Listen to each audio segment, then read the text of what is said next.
gente, obrigado a todo mundo que veio. Hoje é o plano do PET promove. E o tema de hoje são os edifícios na prática clínica, escolha terapêutica conforme a condição local. Será apresentado por mim, pela Rafa, e a orientação é da pesquisa do Jobim. A nossa apresentação vai seguir da seguinte forma.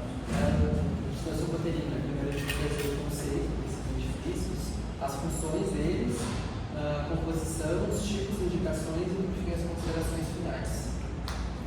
Então, o que são edifícios? Eles são produtos que auxiliam na escovação. Eles podem ser encontrados na forma de gel, creme e pasta. A função dele, então, é ajudar na remoção do biofilme, auxiliar na prevenção de cáries, reduzir problemas gengivais e auxiliar no combate ao mau hálito.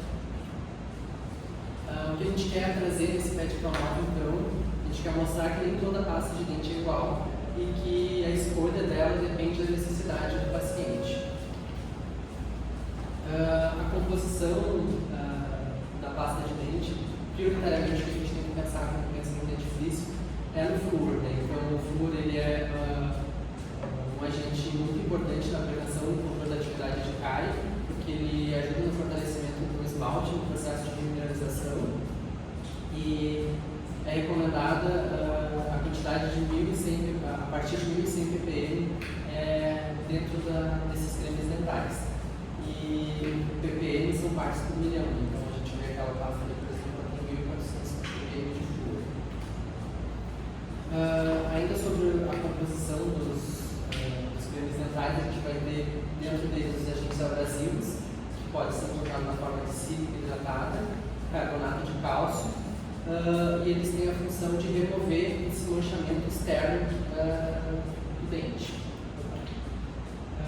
Como agentes detergentes, a gente vai ter principalmente o laudanum sulfato de sódio, e eles ajudam a espalhar o produto na boca e ajudam na escovação, né? Os agentes humectantes, eles têm a função de manter a hidratação dessa pasta de dente, do creme, do gel, enfim, para que não haja um ressecamento e que depois de aberta a pasta, ela se mantenha estável assim, por um longo período, né? Depois a gente tem também os agentes aromatizantes, que pode ser encontrado no mentol, hortelã, xilitol, para dar um gosto bom na pasta e para ser mais atrativo, digamos assim. E por fim, os agentes terapêuticos, que a gente vai encontrar agentes anticárie, mineralizantes, dessensibilizantes, antimicrobianos e antitárticos.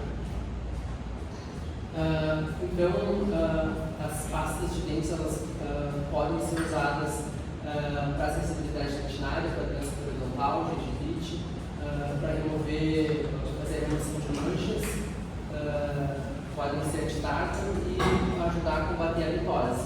Mas o que a gente tem que ter em mente é que todas as pastas elas devem conter flúor para ter a sua função principal. E o que a literatura traz? Com relação à hipersensibilidade, a gente trouxe uma revisão de escopo que faz um comparativo de 368 dentifrícios entre 1968 e 2021.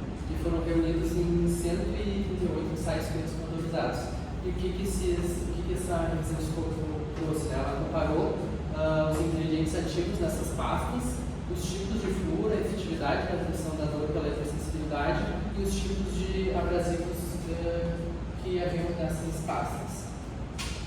Então, os critérios de inclusão desse estudo foram pacientes adultos com hipersensibilidade, que faziam uso caseiro de dentifrícios dessensibilizantes. Critérios de exclusão, a gente tem pacientes com doença periodontal, ou que fizeram cirurgia periodontal recentemente, pacientes em tratamento, em clareamento dental e outros tratamentos. E o diagnóstico ele foi feito a partir de estímulos frios, táteis e de ar. Então, desses 368 dentifrícios analisados dessa revisão, a gente vai ter 64% deles com dentifrícios ativos dessensibilizantes, 27% que era o controle com dentifrícios com flúor e 9% sem ingredientes ativos, que era o placebo. Então foram encontrados ingredientes comuns dessas pastas. 19% compostos de potássio, 10% de fósforo, silicato de cálcio e sódio, 8% de compostos de estanho, 8% de arginina e 6% de fluoreto de estanho. Os mecanismos de ação desses agentes eram basicamente bloquear os tubos dentinários ou então ter uma ação neural direto na polpa para ter essa diminuição da sensibilidade. Aqui a gente trouxe uma listinha mostrando os agentes e o mecanismo de ação de cada um deles. O principal de ação neural são os compostos de potássio, e aí depois os outros são obliteradores de tubos dentinários, que são fósforo, silicato de cálcio e sódio, compostos de estanho, fluoreto de estanho e arginina. Aqui os resultados, o que cada um mostrou. O fosfosilicato de cálcio teve uma redução de 3,4 no estímulo ar, 2,5 no estímulo tátil e 4,4 no estímulo frio. O fluoreto de estanho teve redução em dor de estímulo de ar e redução moderada para estímulo tátil. O potássio teve baixa eficácia em estímulos de ar e frio e moderada para estímulo tátil. O estronço teve efeito moderado para estímulo tátil e reduzido para outros estímulos. E a arginina teve uma maior redução de estímulos de ar e uma eficácia menor para outros estímulos. E isso foi avaliado a partir de uma escala de dor. Então, era apresentado para o paciente essa escala para ele relatar como se sentia antes do uso desses dentifrícios e depois. Essa escala ia de sem dor até a pior dor possível. Então, a gente teve como resultado disso que os dentifrícios dessensibilizantes mais eficazes no controle da hipersensibilidade são o fosfosilicato de cálcio e o fluoreto de estanho. Contudo, não é porque eles são os mais eficazes que eles serão sempre os indicados. A escolha vai ser sempre individualizada e deve se basear no mecanismo de ação desses agentes e na condição do paciente, né, que o paciente apresenta. Então, cada paciente vai ter uma necessidade e aí a gente tem que avaliar isso para chegar a qual a melhor pasta de dente para aquele paciente.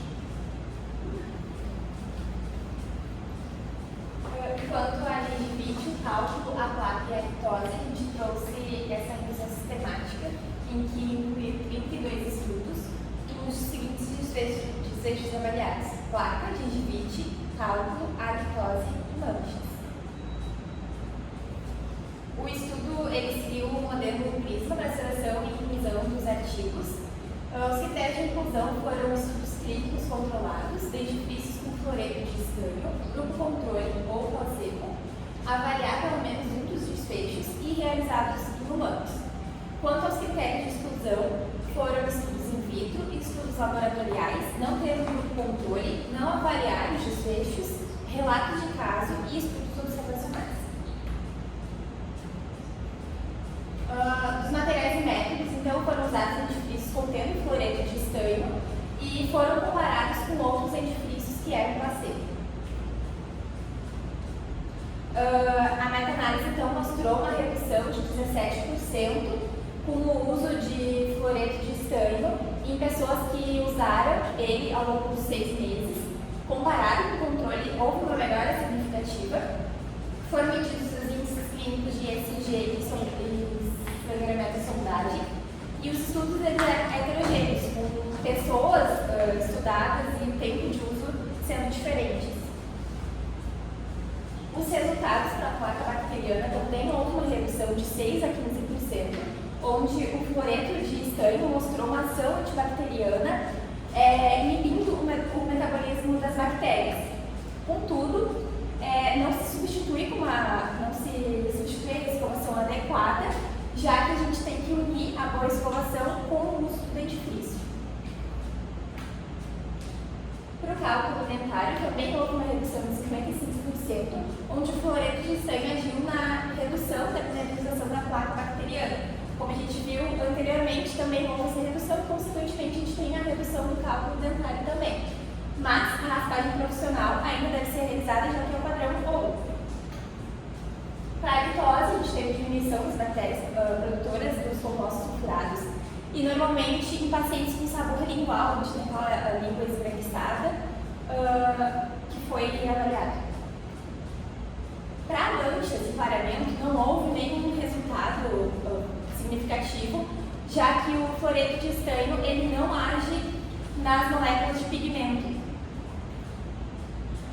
Para a discussão, tem-se então a eficácia do fluoreto de estanho para a placa, para a gengivite, para a litose e para o cálculo, mas ele deve ser usado como adjunto no controle da placa e da gengivite.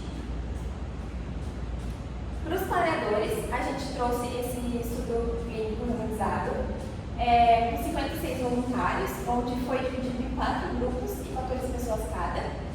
Foram testados o carvão ativado em pó, dentifrício do carvão ativado, o dentifrício comum e clareamento com peróxido de carbamida 10%, todos usados por 14 dias. Para o clareamento dental, os pacientes que usaram carvão ativado tanto em pó quanto em dentifrício relataram um desconforto. E para a pasta de dente comum, houve o mesmo resultado que o carvão ativado. Já o peróxido de carbamida, 10%, foi o mais eficaz. O efeito clareador dos dentifrícios indicados para clarear os dentes foi mínimo ou inexistente. O efeito mínimo que a gente teve foi uma abrasão, que é quando acontece o desgaste do esmalte, mas na verdade ele não está fazendo aquele processo químico para clarear os dentes. E para as indicações infantis, a gente trouxe essa revisão sistemática, em que foi usado dentifrício com baixo flúor e dentifrícios com flúor padrão em crianças pré-escolares, em que se avaliou a presença de cárie e fluorose. Os dentifrícios, então, com baixo flúor, eles aumentaram o risco de cárie, e já os dentifrícios também com baixo flúor, para a fluorose, a gente teve um risco relativo de 0,32. E aí, para explicar isso melhor, a gente trouxe essa tabela, demonstrando que houve um aumento do risco de cárie para esses dentifrícios com baixa concentração de flúor, e já para a fluorose também não diminuiu significativamente o risco da fluorose estética dos dentes. Então, não há evidência para suportar que o uso dos dentifrícios com baixo flúor por pré-escolares a respeito da prevenção de cárie e de fluorose. Resumindo, a gente tem com baixa concentração de flúor, a gente tem um aumento do risco de cárie e não diminui o risco da fluorose. Para a discussão, então, como o Bruno falou lá no início da apresentação, a gente tem aromatizantes nos dentifrícios.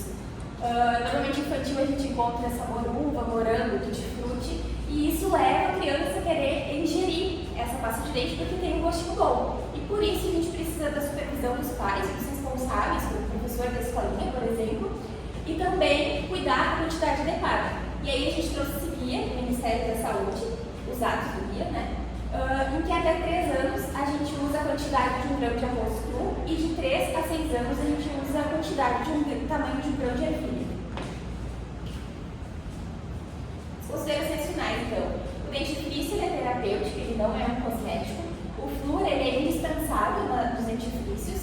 E nós, cirurgiões dentistas, a gente é responsável pela indicação e escolher o dentifrício de forma individualizada para cada paciente. A gente trouxe também essa tabela com as indicações, que a gente botou as condições de que cada paciente pode ter e os principais agentes ativos que se deve ter no dentifrício, na pasta de dente, a nível de conhecimento mesmo, se quiserem tirar foto. Aqui estão as nossas referências bibliográficas. Obrigada pela atenção, está disponível as dúvidas. Lista de presença.